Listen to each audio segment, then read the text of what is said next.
नमस्कार। मैं doctor Vijay Kumar government degree college Khairatabad में हिंदी प्राध्यापक के रूप में कार्यरत हूँ। आज के इस वीडियो लेसन में हम जैनेंद्र कुमार का परिचय प्राप्त करेंगे। प्रेमचंदोत्तर उपन्यासकारों में जैनेंद्र कुमार का विशिष्ट स्थान है। प्रेमचंदोत्तर है ना, प्रेमचंद के बाद के कथाकारों में जैनेंद्र कुमार का विशिष्ट स्थान है। वह हिंदी उपन्यास के इतिहास में मनोविश्लेषणात्मक परंपरा के प्रवर्तक के रूप में मान्य है। मनोविश्लेषणात्मक परंपरा के प्रवर्तक के रूप में मान्यता है। तो आज हम जैनेंद्र कुमार का परिचय प्राप्त करने जा रहे हैं। अगली स्लाइड में देखिए, जैनेंद्र कुमार के परिचय को मैंने 8 बिंदुओं के द्वारा समझाने का प्रयास करूंगा। अब उसमें सबसे पहला बिंदु है नाम।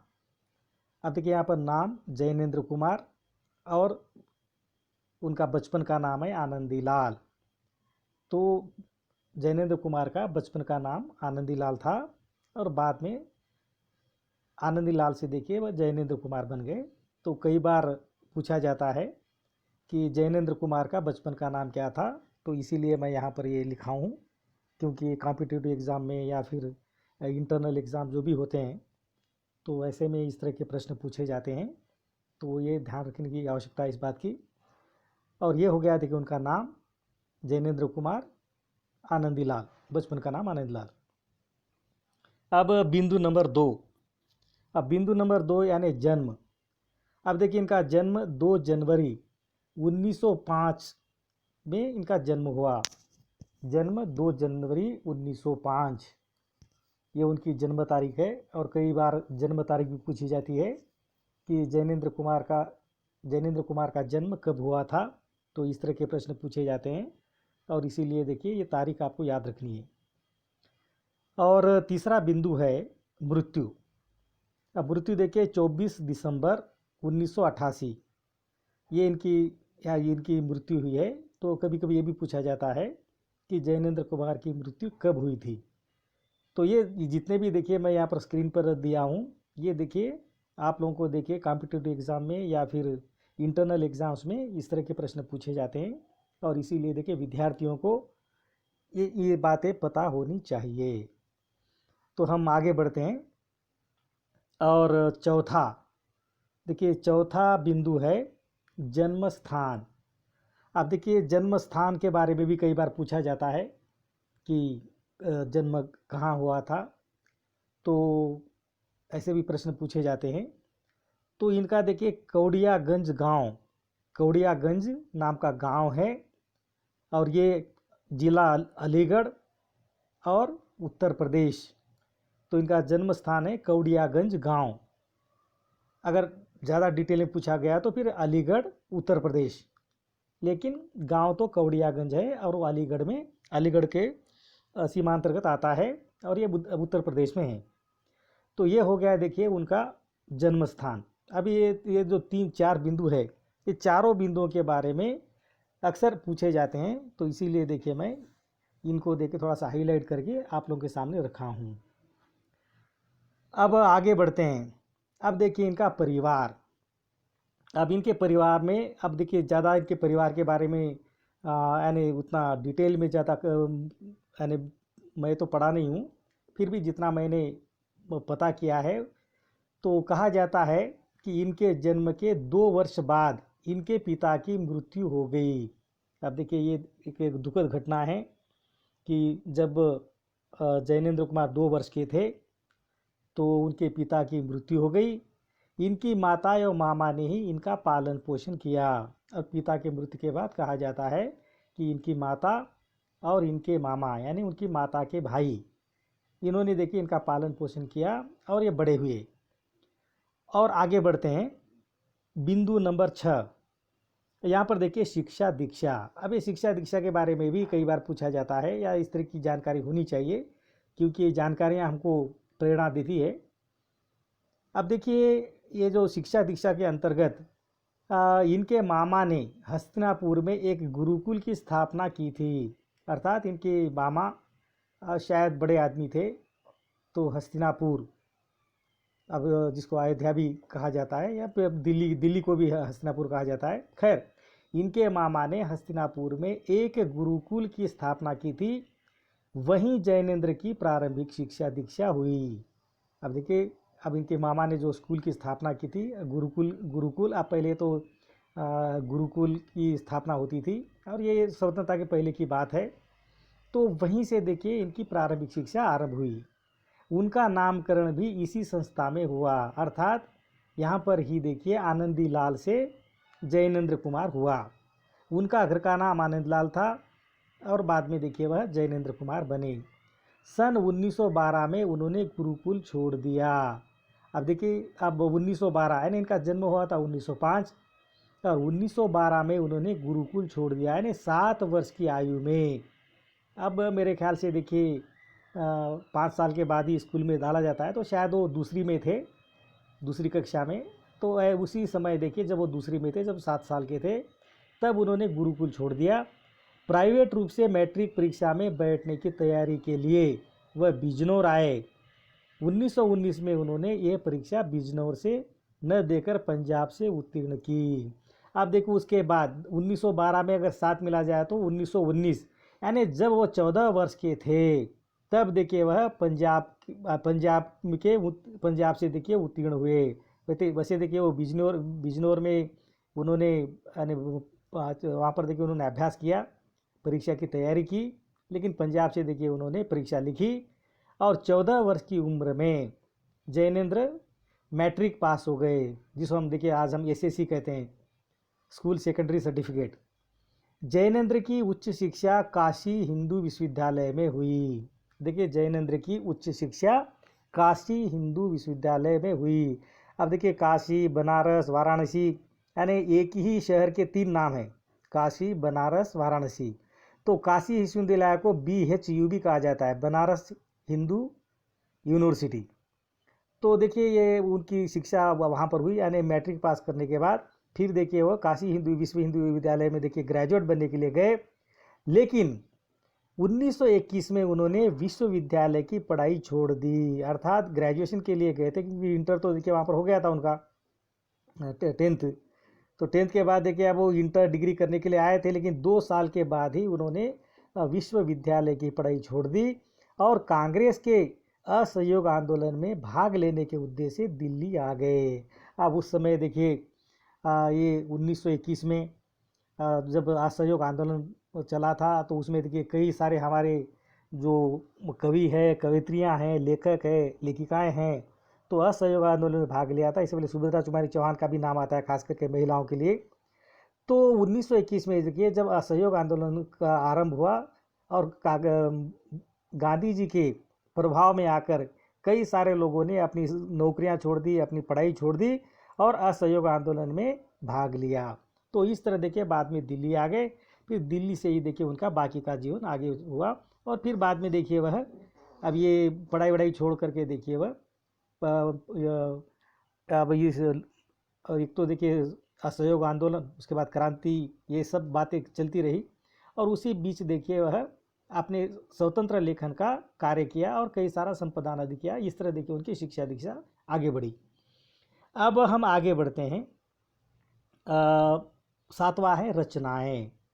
अब देखिए यहाँ पर उनकी रचनाओं के बारे में अगर देखा जाए तो बहुत सारी रचनाएं उन्होंने लिखी है, तो इसीलिए मैं यहाँ पर केवल रचनाएं बोल के लिखा हूँ, और लेकिन मैं कुछ रचनाओं के नाम मैं बताऊँगा।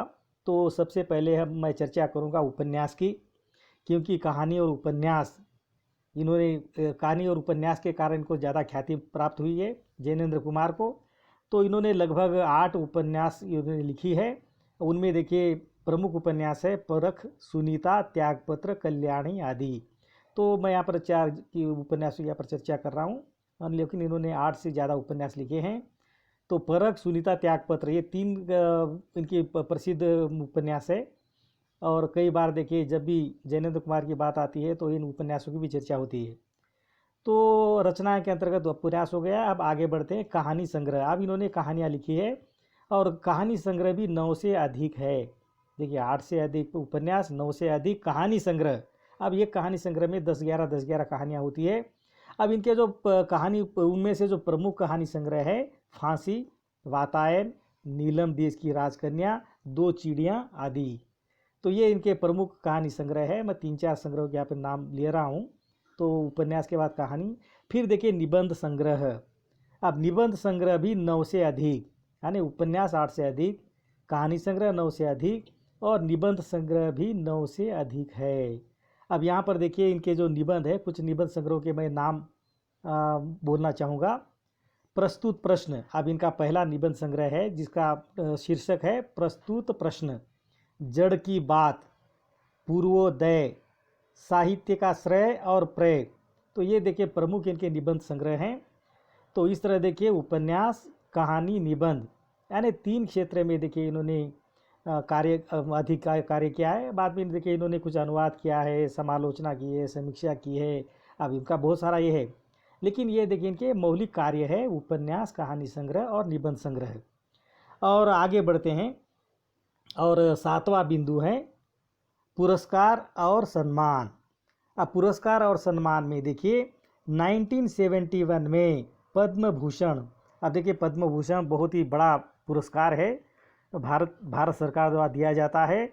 और इनकी हिंदी सेवाओं के लिए, साहित्य की सेवाओं के लिए भारत सरकार ने इनको पद्म भूषण दिया था 1971 में। और 1979 में साहित्य अकादमी पुरस्कार। अब देखिए हिंदी सेवाओं के लिए साहित्य अकादमी पुरस्कार दिया गया है। ये दोनों भी देखिए महत्वपूर्ण पुरस्कार है। और इस तरह देखिए जैनेंद्र को ये इस तरह का पुरस्कार और सम्मान उनको प्राप्त हुआ है। अब हम आगे बढ़ते हैं।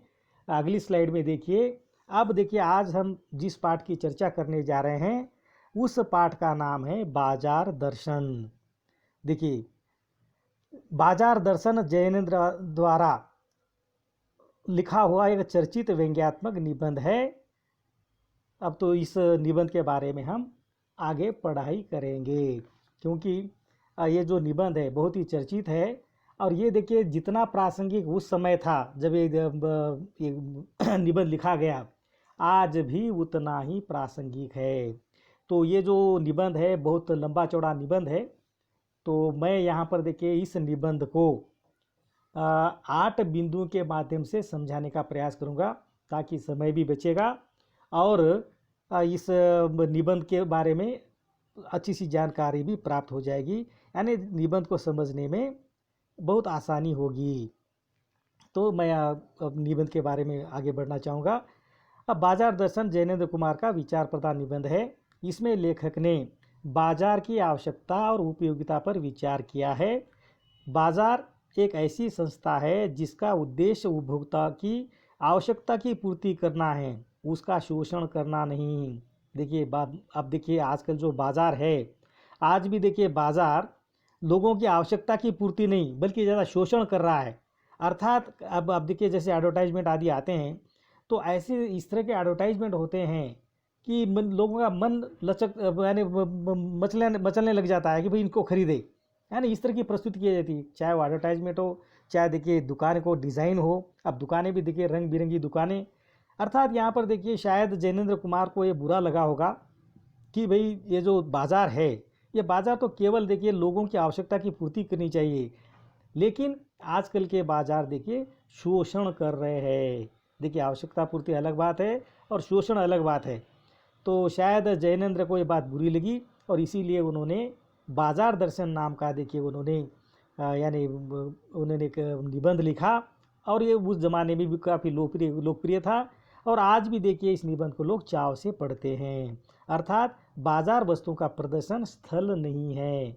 देखिए जो बाजार है वह वस्तुओं का प्रदर्शन स्थल नहीं है, लेकिन आजकल देखिए उसको प्रदर्शन का स्थल बनाया गया है, लोगों को आकर्षित किया जाता है।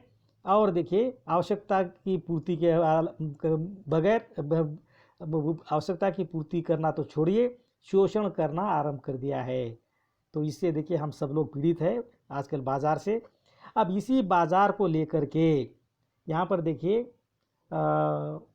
जैनेंद्र ने जो लिखा है, तो उसमें देखिए मैंने 8 बिंदुओं के माध्यम से इस निबंध को समझाने का प्रयत्न करूँगा। अब उनमें पहला बिंदु है अनावश्यक क्रय।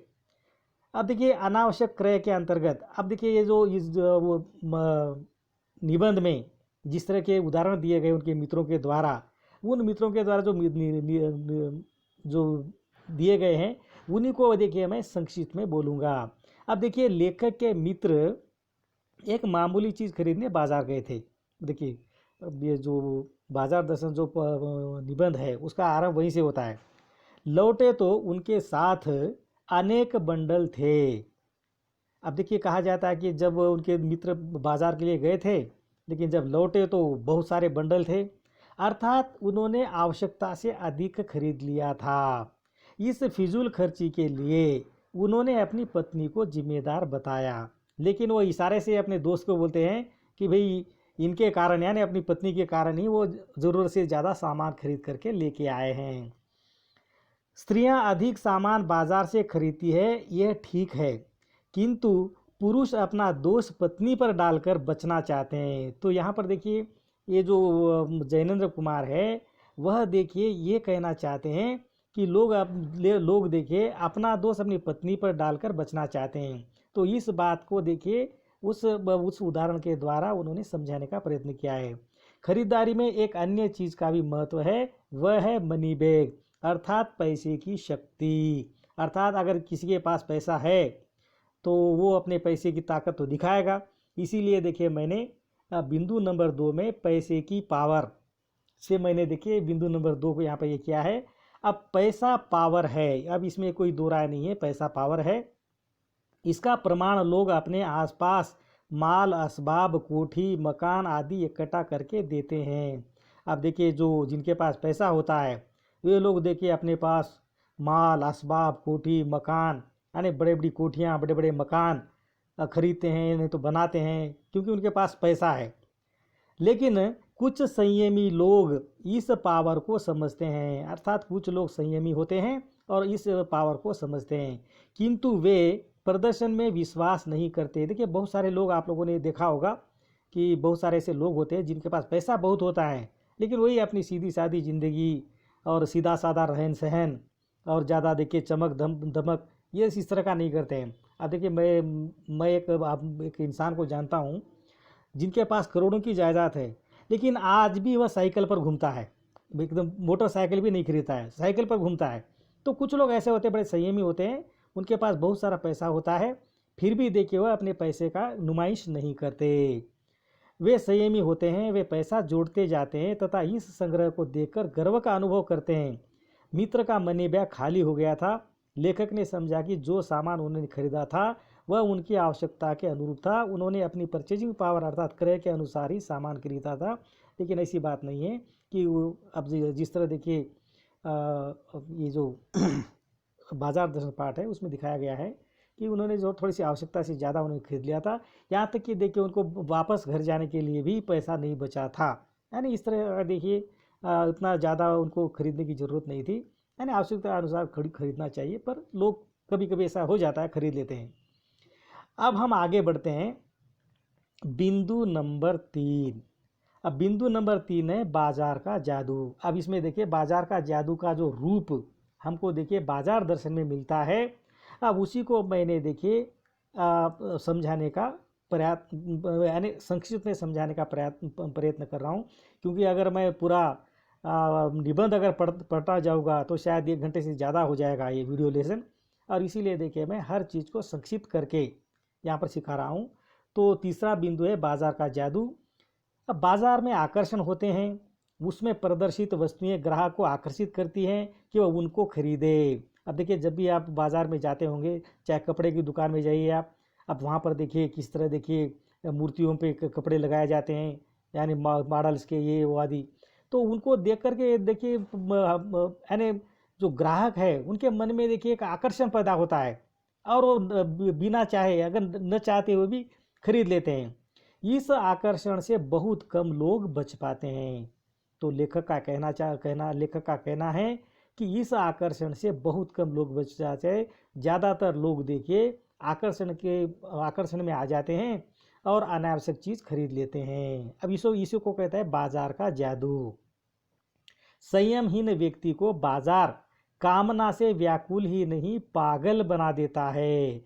अब देखिए जिनके पास संयम नहीं है लेकिन जेब में पैसा है, तो ऐसे आदमी को बाजार कामना से व्याकुल ही नहीं पागल बना देता है। और इसीलिए देखिए कई बार देखिए आप शॉपिंग मॉल्स में जाइए या फिर कहीं खरीदारी करने के लिए जाइए, बहुत सारे लोग देखेंगे बाजार में, जहाँ देखो लोग ही लोग। अर्थात इसमें देखिए कई लोग देखिए पागल बन जाते हैं। कई लोगों को तो देखिए कम से कम बाजार घूमने का भी शौक होता है। खैर अभी तो कोरोना पीरियड में सब लोग अपने घर में दुबके बैठे हैं, लेकिन इससे पहले का जो जीवन था, यानी 15 मार्च के पहले का, जब देखिए कोरोना, बिफोर कोरोना की बात हम करते हैं, तो क्या है हर गली में, हर दुकान पे, छोटी छोटी दुकान पे भी लोग ही लोग दिखाई देते थे। अर्थात हमारा जो ये जो सारी दुनिया है वह बाजार में कन्वर्ट हो गई है। उसमें असंतोष, ईर्ष्या और तृष्णा उत्पन्न करके उसको बेकार कर देता है।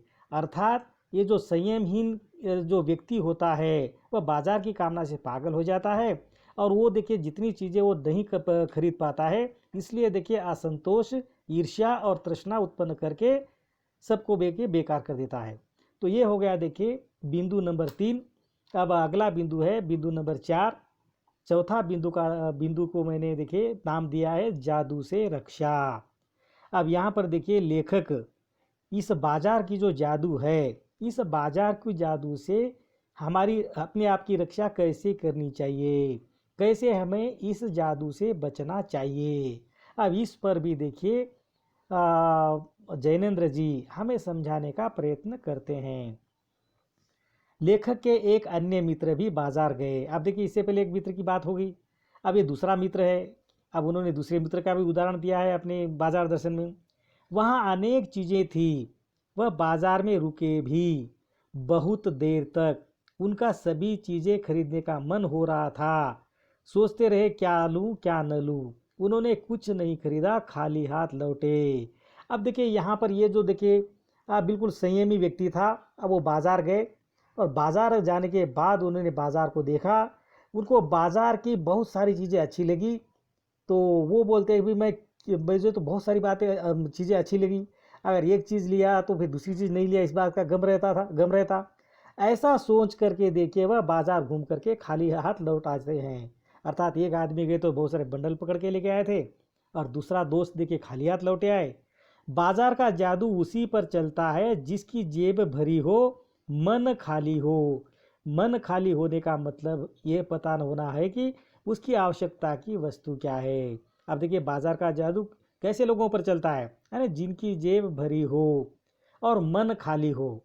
मन खाली होने का मतलब है जो भी देखा खरीदने का दिल किया, यानी मन में देखिए कोई चीज़ होनी चाहिए कि मुझे प्रमुख चीज़ यानी अमुक चीज़ चाहिए।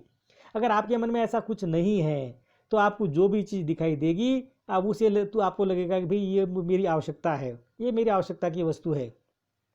वह सभी चीज़ों को खरीद लेना चाहता है।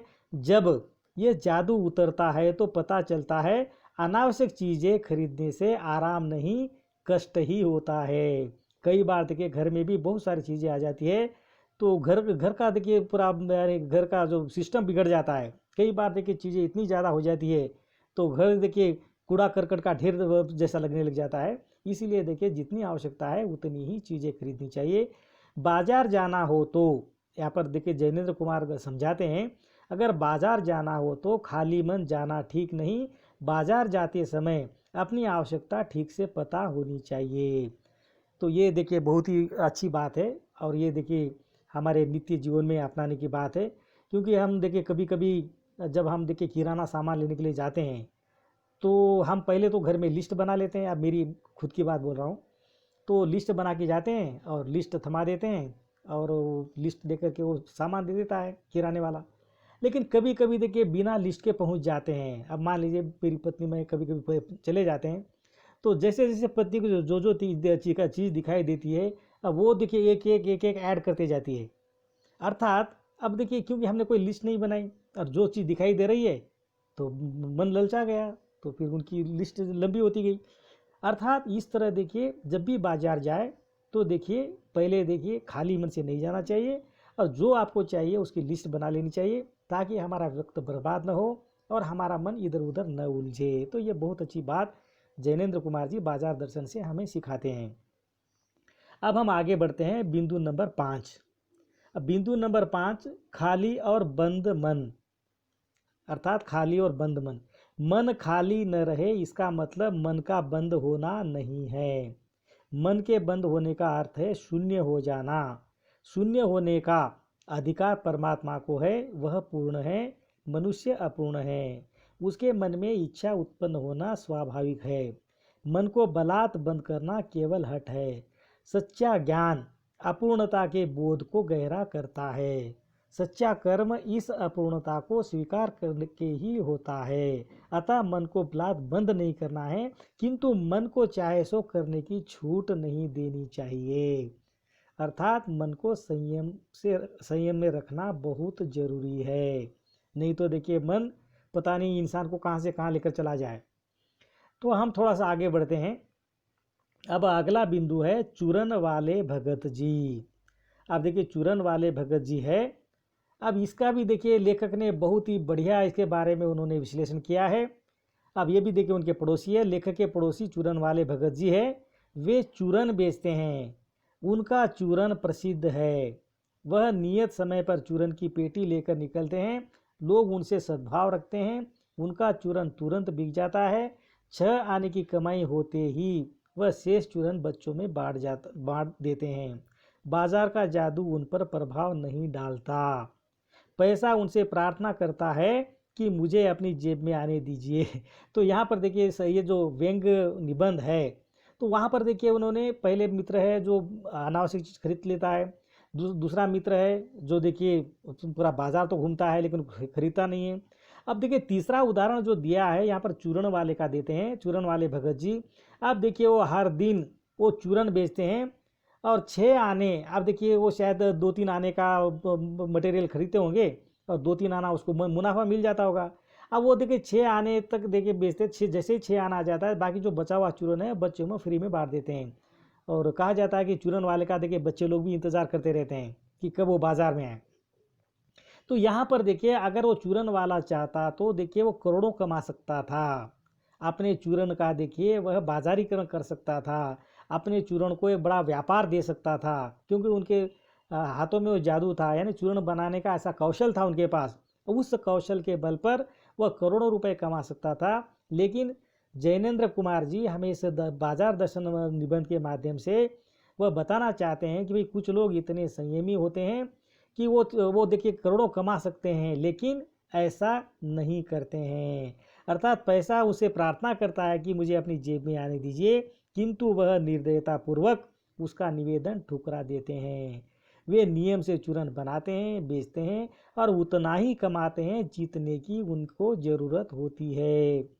अर्थात यहाँ पर देखिए जो चूरन वाले हैं ये देखिए बहुत ही देखिए यानी इनका जो मन बड़ा शांत है और ये देखिए जो उनको प्राप्त है उसी से वह संतुष्ट है। यानी संतुष्टि को ही कुछ लोग बहुत बड़ा मानते हैं। इसीलिए देख कबीर भी बोलते हैं ना, साईं इतना दीजिए जामे कुटुंब समाए, मैं भी भूखा न रहूं साधु न भूखा जाए। अर्थात ये चूरन वाला भी कुछ ऐसा ही करता है, उतना ही कमाते हैं जितनी उनके परिवार को ज़रूरत है। भगत जी बाजार से नित्य सामान खरीदते हैं। वह बाजार में सबसे हंसते बोलते हैं। वह वहाँ आंखें खोलकर चलते हैं। बाजार में फैंसी स्टोर है, बाजार माल से भरा पड़ा है। वह सबको देखते आगे बढ़ जाते हैं और पंसारी की दुकान पर रुकते हैं। काला नमक तथा जीरा खरीदते हैं। इसके बाद चांदनी चौक बाजार का आकर्षण उनके लिए शून्य हो जाता है। अब ये जो भगत है जब भी देखिए वो पंसारी की दुकान के पास जाता है तो वो देखिए वो बाजार के बीच में से जाता है और बाजार के आजू बाजू में जो भी दुकानें हैं उन सबको देखता जाता है। कई लोगों को देखिए हेलो हाय करते भी जाता है। ये बात नहीं है कि वो कुछ देखता नहीं है, अब उसको कुछ पता नहीं है दुनियादारी। इतना सारा देखने के बाद भी वो सीधा देखिए पंसारी की दुकान पास जाते हैं और अपनी ज़रूरत की चीज़ खरीद लेते हैं और अपने घर चले जाते हैं। अर्थात बाजार का जो यानी चांदनी चौक बाजार का जो आकर्षण है उनके लिए शून्य हो जाता है। अब हम आगे बढ़ते हैं और अगला बिंदु है पैसे की व्यंग्य शक्ति। अब देखिए मैं इस निबंध को आठ बिंदुओं के द्वारा समझाने का प्रयत्न कर रहा हूँ। अब 7वां बिंदु है पैसे की व्यंग्य शक्ति। पैसे की व्यंग्य शक्ति चुभने वाली होती है। पैदल चलने वाले के पास से गुजरती धूल उड़ाती मोटर उस पर व्यंग्य करती है कि तेरे पास मोटर नहीं है। वह सोचता है मैं अभागा हूँ, नहीं तो किसी मोटर वाले के घर वह जन्म क्यों न लेता। पैसे की व्यंग्य शक्ति का प्रभाव चूरन वाले भगत जी पर नहीं होता। उनमें इससे बचने का बल है। यह बल उसी को प्राप्त होता है जिसमें तृष्णा तथा संचय की प्रवृत्ति नहीं है। अर्थात हमें तृष्णा और संचय की प्रवृत्ति से बचना चाहिए। लेकिन आज देखिए सारा विश्व तृष्णा और संचय की प्रवृत्ति से बच नहीं पा रहे हैं और सब लोग देखिए कोई भी सुखी नहीं है। लेकिन यहाँ पर देखिए इस निबंध में जैनेंद्र जी ये समझाना चाहते हैं कि वह जो चूरन वाला है वह केवल 6 आने कमाई में ही ज़्यादा खुश है, लोगों से अच्छी बोलता है, अर्थात वो देखिए उनको कोई बीमारियां नहीं है, इस तरह की बातें कही गई। अर्थात जो आदमी ज़्यादा जिसमें तृष्णा होती है, जिसमें संचय की प्रवृत्ति होती है, वे लोग उतने ही परेशान रहते हैं। अर्थात परेशान अगर आप नहीं रहना है, आपको सुखी रहना है, खुश रहना है, तो आपको देखिए ये जो तृष्णा की जो भावना है, संचय की जो भावना है, उसे दूर होना जरूरी है। अर्थात इस बल को आत्मिक बल, नैतिक, धार्मिक कोई भी बल कह सकते हैं, जिसमें यह बल होता है वह बाजार के व्यंग्य से प्रभावित नहीं होता, निर्बल ही धन की ओर झुकता है। अब देखिए इस निबंध का अंतिम बिंदु है बाजार की सार्थकता। अब यहाँ पर देखिए इस निबंध के माध्यम से जैनेंद्र कुमार बाजार की जो सार्थकता है उसके बारे में हमें समझाने का प्रयत्न करते हैं। जो मनुष्य जानता है कि उसको क्या चाहिए, उसी से बाजार को सार्थकता प्राप्त होती है। अनावश्यक चीज़ें खरीदने वाले बाजार की शैतानी और व्यंग्य शक्ति ही बढ़ाते हैं।